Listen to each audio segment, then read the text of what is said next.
सी programming के अगले tutorial में आपका स्वागत है। दोस्तों, इस लेक्चर में हम नए चैप्टर सीखने जा रहे हैं जो कि एरेज एंड स्ट्रिंग्स।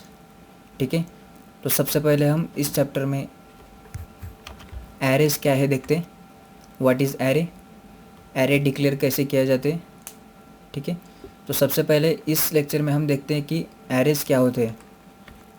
तो सबसे पहले हमने देखे कि डेटा टाइप्स के 3 टाइप्स होते हैं जो कि डिराइव्ड, फंडामेंटल और यूज़र डिफाइंड। ठीक है, एरे जो होता है वो डिराइव्ड डेटा टाइप में आता है। ठीक है, और एरे इसे कंटीन्यूअस डेटा टाइप भी कहा जाता है और इसे डेटा स्ट्रक्चर भी कहा जाता है। ठीक है, तो एरे जो है वो डिराइव्ड डेटा टाइप है। तो दूसरा जो आता है वो फंडामेंटल, जो हमने सीखा, इंटीजर, फ्लोट, कैरेक्टर, डबल। और जो यूज़र डिफाइंड डेटा टाइप होते हैं वो स्ट्रक्चर, यूनियन, इनम जैसे।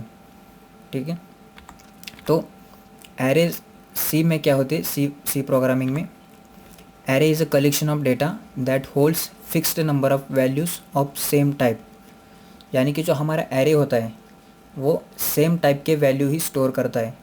यानी कि मान लो हमारा अगर इंटीजर का एरे हो तो वो सिर्फ इंटीजर की ही वैल्यू स्टोर करेगा, लेकिन वो कितनी भी स्टोर करेगा, जिसकी उतनी साइज़ हो उतने हो इंटीजर के वैल्यू स्टोर करेगा।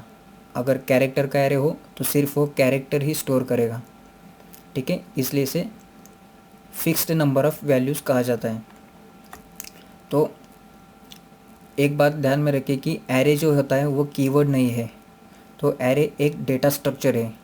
ठीक है, प्रोग्रामर इसका इस्तेमाल करके खुद का डेटा स्ट्रक्चर या डेटा टाइप बना सकता है।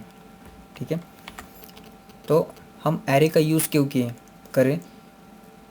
मान लो कि अगर हमें 10 स्टूडेंट्स की इंफॉर्मेशन लेनी है या 10 वेरिएबल्स लेने हैं ताकि हम डिफरेंट वैल्यू स्टोर कर सकें, तो आप यूज़र को क्या कहेंगे कि एंटर 10 नंबर्स। तो आप 10 नंबर्स के लिए सेपरेट वेरिएबल्स लेंगे, यानी कि 10 वेरिएबल्स लेंगे। तो ये आपको बहुत ही टाइम कंज्यूमिंग है, मेमोरी हमारी लॉस हो सकती है।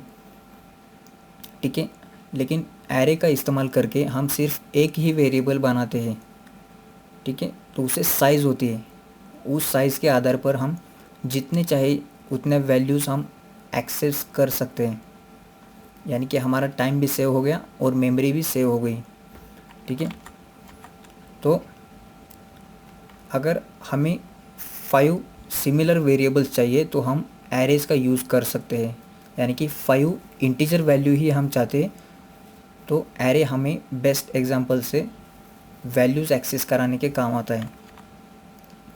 नॉर्मली आप कैसे करेंगे, अगर आपको 5 वैल्यूज़ एक्सेस करानी है तो आप सेपरेट 5 वेरिएबल्स डिक्लेयर करेंगे, उसमें 5 वैल्यूज़ असाइन करेंगे, उसके बाद वो प्रिंट करेंगे।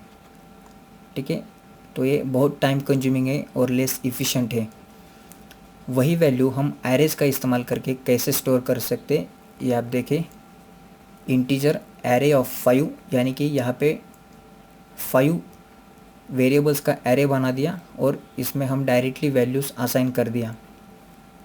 आप देख सकते हैं कितने आसान तरीके से हमने ये किया। तो इसलिए एरेज को यूज़ किया जाता है। तो एरेज को जो होते हैं वो 3 टाइप्स होते हैं, जो कि पहला होता है 1 डायमेंशनल एरे होता है, दूसरा 2 डायमेंशनल एरे होता है और इसे मल्टी डायमेंशनल भी कहा जाता है, लेकिन ये सेपरेट उसे मल्टी डायमेंशनल एरे भी कहा जाता है। ठीक है, ये एरेज के 3 टाइप्स होते हैं। तो इसे हम 1 बाय 1 देखेंगे कि उसे कैसे डिक्लेयर कराना है, 1 डायमेंशनल क्या होता है, 2 डायमेंशनल क्या होता है। ठीक है,